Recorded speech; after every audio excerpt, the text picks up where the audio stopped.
আশ্চর্য, স্রেফ একটা কাকতালীয় ব্যাপার। হাসান ব্যাগ থেকে কিছু একটা খুঁজছে। কি করছো? কিছু না, এই তো পেয়েছি, টর্চ লাইট। যাক, বুদ্ধি করে এনেছিলাম। বুদ্ধিটা তোমার না জনাব, আমার। টর্চ একটা নয়, দুটো এনেছি। বাহ, তোমার তো অনেক বুদ্ধি। হাসান টর্চটা জ্বালাতে যাবে, এমন সময় মিথি বলল, হাসান, শুনতে পাচ্ছ? কি শুনবো?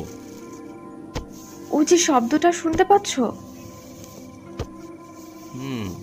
মনে হচ্ছে কেউ আসছে এদিকে। শব্দটা আস্তে আস্তে জোরালো হচ্ছে। চাঁদের আবছা আলোয় একটা মানুষের অবয়ব বোঝা যাচ্ছে। হাসান সরাসরি লোকটার মুখে টর্চ মারল। দাড়ি ভর্তি মুখ নিয়ে একজন এগিয়ে আসছে খুঁড়িয়ে খুঁড়িয়ে, মুখে এক ধরনের হাসি। হাসান টর্চের আলো অন্যদিকে সরিয়ে নিল। কে তুমি? লোকটা গা জ্বালানো হাসি দিয়ে বলল, স্যার, আমি আপনাদের নতুন কেয়ারটেকার। হাসান টর্চের আলোয় ঘড়ি দেখে বলল, তোমাকে কটায় আসতে বলেছি আর তুমি কটায় এলে? আস্তে আস্তে দেরি হয়ে গেল। দেরি হয়েছে তো হাসছো কেন? স্যার, ভুল হয়ে গেছে। ভুল তো মানুষেরই হয়। আবার হাসছো? ননসেন্স। ভ্যান ট্যান কিছু এনেছো? ইয়ে মানে স্যার, আর বলেন না। ওই হালার পুতের জন্যই তো দেরি হলো। ওর বাড়ি গিয়ে দেখি হালার পুত বইয়ের সাথে মারপিট করছে। সুযোগ বুঝে বাড়ির পিছন থেকে ভ্যান নিয়ে এলাম।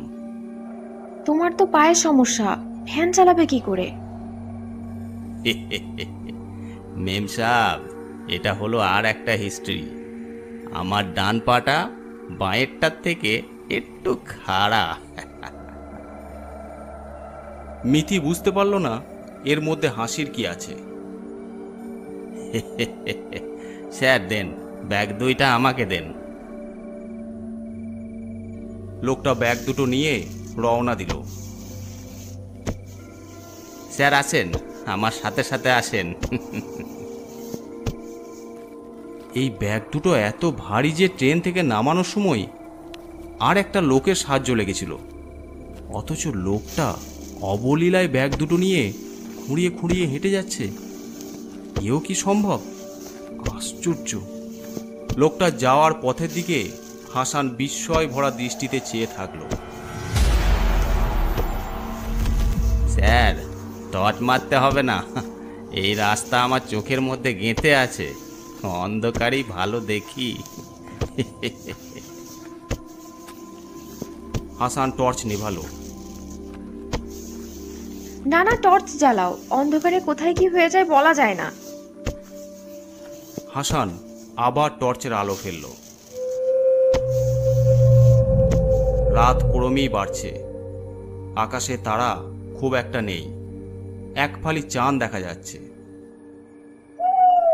মাঝে মাঝে রাতের নিস্তব্ধতাকে খান খান করে ভেঙে দিচ্ছে নিশাচর প্রাণীর ডাক। ঝিঝি পোকার এলোমেলো পথ চলার রাতের পরিবেশটা মিথির কাছে আরও সুন্দর লাগছে।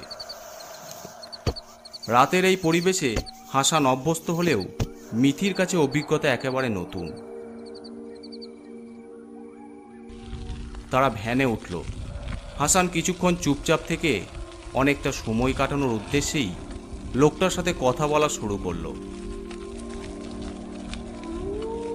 আচ্ছা, তোমার নামটা যেন কি? আমার নাম হাসেম আলী, সবাই ডাকে হাসু বলে। জন্মের সময় আমার কান্নাটা হাসির মতো লাগছিল, এই জন্যই সবাই আমার নাম রেখেছে হাসু।